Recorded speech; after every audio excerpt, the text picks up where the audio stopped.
সংবিধানই আমাদের কথাটা শোনেন তাহলে সংবিধান আমাদেরকে বলে দিত যে আমাদের সেদিন বালু ট্রাক সরানোর ক্ষেত্রে সংবিধানের পৃষ্ঠা আমাদেরকে খুঁজতে হতো।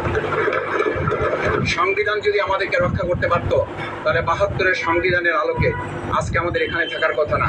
আমি শফিকুল ইসলাম মাসুদ, আমার এখন জেলখানায় থাকার কথা। সংবিধান যদি মানতে হতো তাহলে আমাদের মাননীয় প্রধানমন্ত্রী বাংলাদেশে থাকার কথা না, অন্য দেশের বাইরে থাকার কথা। সংবিধান মানতে হলে বর্তমান স্বরাষ্ট্রমন্ত্রী এখন দেশের বাইরে থাকার কথা। সংবিধান মানতে হলে যে বাচ্চাদেরকে আজকে এখানে শিক্ষা দেওয়া হচ্ছে, দীক্ষা দেওয়া হচ্ছে, কিংবা তাদেরকে কোনো কোনো ক্ষেত্রে জাসদের সাথে তুলনা করা হচ্ছে, সেই বাচ্চাদের নিয়ে আমরা এই সরকার দলের লোকদেরকে, সরকার দলের সম্মানিত নেতৃবৃন্দকে আমরা চোখের পানিও ফেলতে দেখেছি।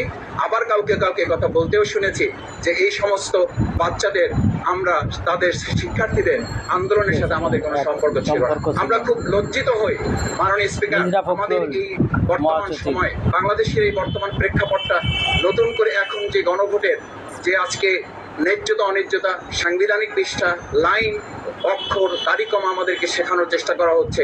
যদি সেটা হতো তাহলে বাংলাদেশ জাতীয়তাবাদী দলের সম্মানিত মহাসচিব তিনি কয়েক হাজার পুলিশের বেষ্টনীর মাঝখানে একটা মোবাইল নিয়ে তাকে আমরা দাঁড়িয়ে থাকতে দেখেছি, তখন সংবিধান আমাদেরকে রক্ষা করতে পারে না। মাননীয় স্পিকার, আমি 350 মামলা নিয়ে 7 মাসের ব্যবধানে আপনিও আমার 2-1টা মামলাতে আপনি আমাকে সহযোগিতা করেছেন, সেটা এই সুযোগে ধন্যবাদ জানাতে চাই। আমার 350 মামলা জামিন করতে 7 মাস সময় লেগেছে, আমার বের হতে সময় লেগেছে 4.5 বছর। আমি সেই 4.5 বছরে 3বার রিয়ারেস্ট হয়ে 2বার গুম হয়েছি। আমি তখন ডিজিএফআই, এনএসআই, ডিবিএসপির কাছে জানতে চেয়েছিলাম আমার সামনে দিয়ে বড় বড় নেতারা বের হয়ে যাচ্ছে, আমার অপরাধটা কি? তখন বলেছিল তারা হুমকি না, হুমকি হচ্ছে আপনারা।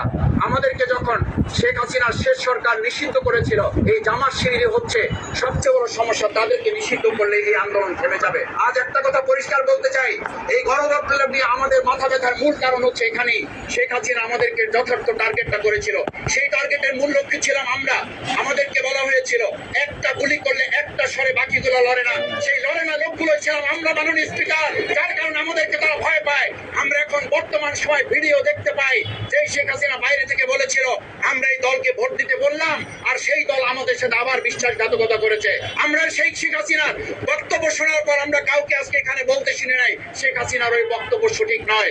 এই মানুষ প্রতারিত হয়েছে, বেইমানি করা হয়েছে।